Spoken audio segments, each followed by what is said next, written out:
चलिए बात करते हैं जो कैंसर महिलाओं में बहुत कॉमन है और इसका ये ब्रेस्ट कैंसर है।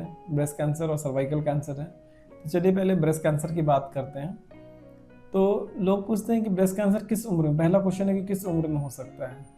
तो हमने ब्रेस्ट कैंसर 18 साल से लेके 90 साल की औरतों में यहाँ रांची में देखा है और यही एक है कि इसी एज ग्रुप में हो सकता है। पर अगर आप जनरली बात करेंगे तो ये 40 to 60 ईयर्स के एज ग्रुप में ज़्यादा कॉमन है। ब्रेस्ट कैंसर के क्या लक्षण हो सकते हैं? तो ब्रेस्ट कैंसर के जो लक्षण हैं कॉमनली अगर हम देखते हैं कि लंप, किसी तरह का गठान अगर ब्रेस्ट में है तो वो एक कॉमन प्रेजेंटेशन होता है। उसके अलावा क्या होता है, अगर आपके स्किन, ब्रेस्ट के स्किन का चेंज हो रहा है, कलर चेंज हो रहा है, तो वो एक प्रेजेंटेशन है। निप्पल से अगर आपके डिस्चार्ज और एबनॉर्मल ब्लड डिस्चार्ज आ रहा तो वो एक सिम्टम्स है। तो ये एक कॉमन सिम्टम्स होते हैं। या फिर आपके अगर कांख में या एक्जिला में किसी तरह की गठान आपको समझ में आ रही है तो वो एक सिम्टम्स होता है। तो ब्रेस्ट कैंसर का कारण क्या है, होने का कारण क्या है? तो लोग में जनरली आके पूछते हैं कि पहले तो इतना नहीं था, अभी बहुत ज़्यादा बढ़ गया। तो एक जो मैं हर एक कैंसर के बारे में कॉमन है, जीवन शैली। जीवन शैली जो मोटापा, obesity, late marriages, breast feeding का कम होना, स्तनपान का कम होना, ये सब के कारण ब्रेस्ट कैंसर बढ़ रहा है। कुछ ब्रेस्ट कैंसर ये भी होते हैं जिनका जेनेटिक एसोसिएशन होता है। तो जो जेनेटिक एसोसिएशन होता है उसमें हम BRCA1 और BRCA2 टेस्टिंग कराते हैं। तो ये टेस्टिंग से हमें पता लग जाता है कि क्या ये ब्रेस्ट कैंसर जेनेटिक है कि नहीं है।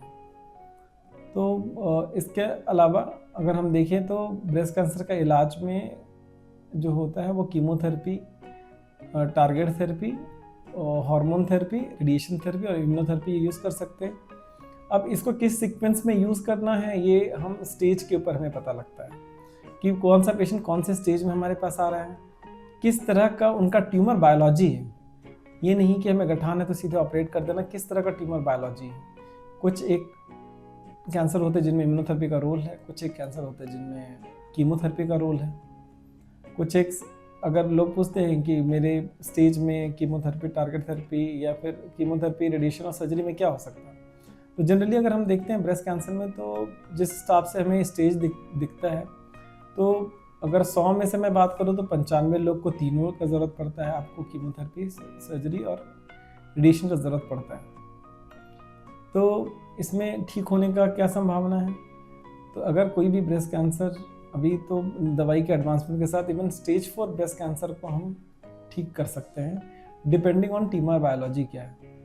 और ब्रेस्ट कैंसर से बचाव कैसे करें? आप अपने हेल्थ को लेकर सजग रहें। अगर कुछ भी अर्ली सिम्टम्स आ रहा है तो डॉक्टर के पास जाएं। ओबेसिटी को कम करें, अच्छा खान पान करें, अल्कोहल स्मोकिंग को कट करें और एक रेगुलर व्यायाम, एक रेगुलर एक्सरसाइज आप करें, तो जिससे ब्रेस्ट कैंसर से बहुत हद तक बचा जा सकता है।